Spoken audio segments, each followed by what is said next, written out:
So good afternoon, and thank you for joining me on this Thursday. This is my last of my three installments about why I love Israel. And over the last couple of weeks, I've spoken about different reasons, historical reasons, cultural reasons, religious reasons, why I, like many of you, love the state of Israel. Certainly not because of its perfection, as no country is perfect, but yet I love it for its ability to do so much goodness in our world, for, as I mentioned, the historical reasons, the religious reasons. And there's so many opportunities I think you and I have, how blessed we are to live in this day and age where we can be part of those blessings. So I wanted to spend a few minutes with you today to talk about how Israel has reacted to the COVID crisis. What have they done? What steps did they take? What did they get right? What did they get wrong? And I do it because I think it's important as a Jew to know what's happening in the state of Israel, to be aware of current events in Israel. And secondly, I think there's some things we can learn. And I say that because in many ways, Israel is ahead of us. Despite the challenges Israel faces every day, being surrounded by hostile neighbors, it's a very diverse population. Israel has actually made out very well through this COVID crisis. The population of Israel today is just over 8 million people. They've had just over 200 deaths. Now, one death is too many, but percentage-wise, they are ranked 50th percentage-wise in the amount of deaths. Israel was given an A+ by Forbes magazine for how they've handled this crisis. Israel is really the envy of many countries, especially in Europe, on the steps they took, on what they did right. In a minute, I'm going to share an article with you that talks a little bit more about it, but just to kind of give you a little news and information on what Israel did. From the very beginning, Israel shut everything down. They were one of the first countries to do so. Just back in March, when news of the COVID virus began to hit all of us, they immediately shut everything down. Not only, of course, schools and workplaces, but people actually were limited to where they could go. Some people, of course, were limited, many people were limited to how far away they could go from their own homes. Only certain times of the day, and only certain members of the family could even go to a grocery store. Masks were required from a very early time. Maybe that all contributed to it. Those of you who've been to Israel, you know they have an incredible medical system. In Israel, that what really helps is everyone is given government-backed health insurance. You can choose to take on private health insurance if you like, but you don't have to. But everyone's given basic insurance, which is something I know that we struggle with, and I hope changes one day, to be honest with you. So everyone has better health care, which certainly helps in times like this. People weren't afraid to go to the doctor. They knew they could afford to go to the doctor. They knew they could get the help they needed. There were many places they could go and seek advice. Testing, while certainly not perfect there, but testing's been widely available in Israel. And people took it very seriously. Now, of course, we in America have very different challenges. As diverse as Israel is, we have an even more diverse population. And of course, obviously, we're a much, much larger country of over 350 million people living in very different regions with different municipalities in different states, different local officials. Some have done better than others in terms of the reactions to the COVID crisis. Israel was one reaction, one way to handle this, was monolithic throughout its country. But yet, Israel, as I mentioned, of course, it still has a very diverse population. Ultra-Orthodox Jews, some of whom do not listen to government authorities, don't feel they're really under the jurisdiction of secular authorities. And of course, the Arab Israelis themselves.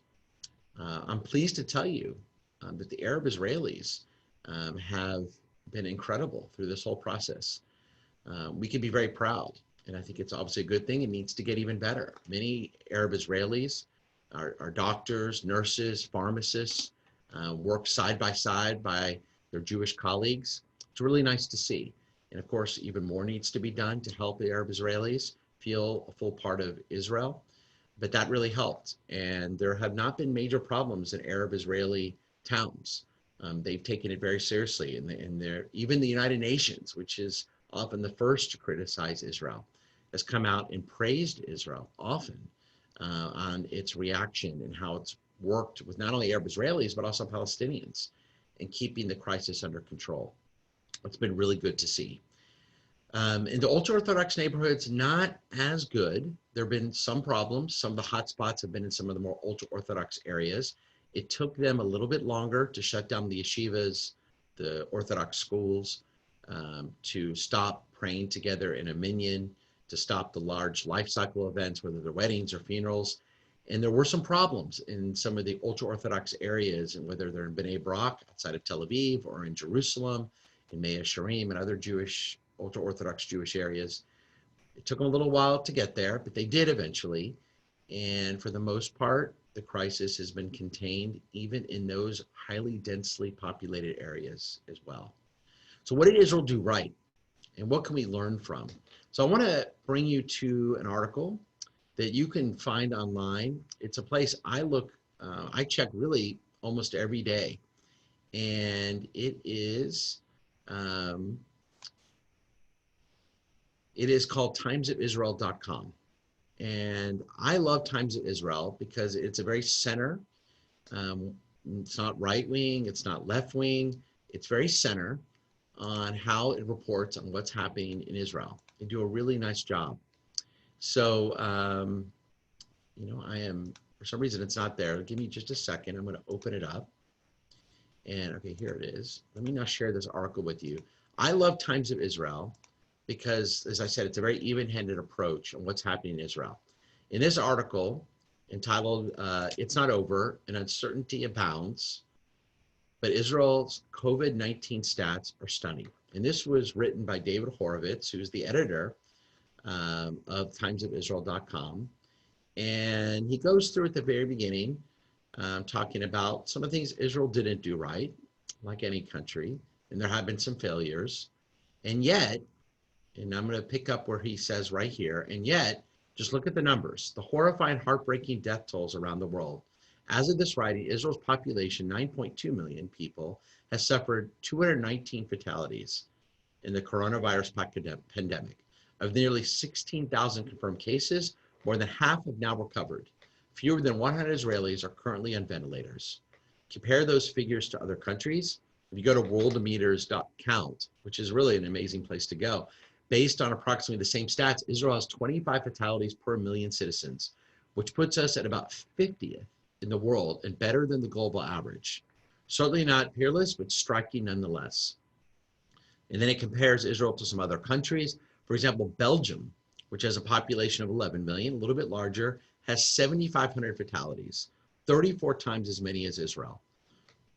Britain, 26,000 victims. Spain, 24,000 dead. Italy, 28,000. Now, these are, of course, larger countries population-wise, but percentage-wise, a much larger death toll. Austria and Germany, ahead of Israel in their moves. Austria has 600 dead. Germany, 6,500. No, as I said earlier, one death is too many. But if you judge Israel's reaction to the COVID virus, remarkably well. Thank God Israel has not had more people pass away from this crisis. And then the author, David Horowitz, compares Israel's numbers to other Jewish communities. And we know, of course, that there have been Jewish communities, whether they're here or in England, that have been hit particularly hard by the COVID crisis. But I love what he wrote here, and it's something very interesting. He writes, Israel's relative success, as reflected in such comparative statistics, indeed, is prompting growing calls for Israel to reverse the norm by which diaspora Jewry rushes to help it at times of emergency, and to urgently reach out with effective assistance to a diaspora in pandemic crisis. So I thought that was interesting. In other words, we're used to Israel, we're used to us helping Israel. But as we found over the last few years, and especially now, sometimes Israel can really help us. Take you back to Hurricane Harvey, those of us in Houston who suffered greatly. The state of Israel gave the Houston Jewish community a $1 million donation to help rebuild our community. It was the first time ever that Israel gave back to a diaspora community. And now, are there things we can learn from Israel? How they've reacted to this? Just something interesting is something to remember in the future is we progress and Israel progresses in its technological and scientific breakthroughs and its advancement. Something for us to consider too, that Israel has a lot to share with us, and how we react and what we do. He goes on, the author, there's so much the experts have yet to understand. They think it doesn't mutate, but they're not completely sure. They think children are radically lower risk, but there are concerns here too. Can you be infected a second time after you've beaten it? Is it susceptible to climate change? Does it peak at 40 days? Whatever lockdown measures you try to thwart it. It is emphatically not airborne, or might it possibly be, and so forth.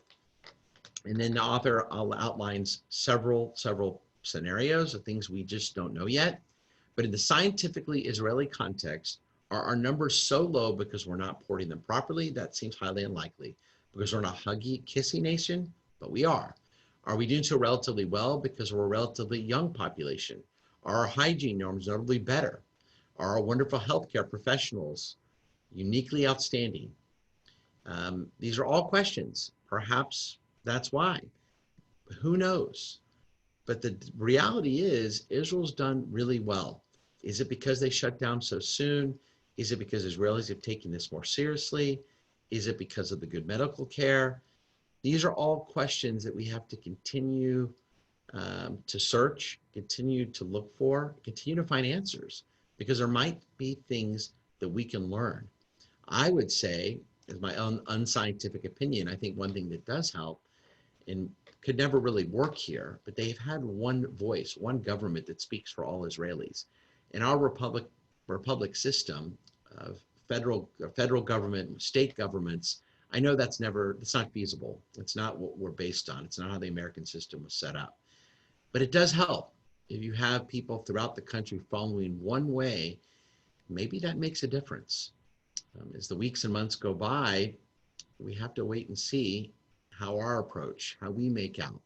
And certainly Israel is far from done, as no country is. But it's just nice to know that our country, our Jewish homeland, is made out relatively really well. And it's something for us to think about in the future when we are confronted with other crisis situations. Do we look to Israel as a guide?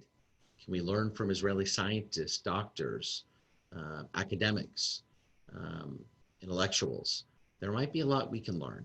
As wonderful as America is and how blessed we are to live here, we can be very thankful that Israel too is growing, and Israel too is advancing, and Israel too is really in many ways fulfilling its biblical mandate to be an Or LaGoyim, a light into the nations. We can be very proud. So I've had a little bit of time to spend with you the last few weeks talking to you about why I love Israel.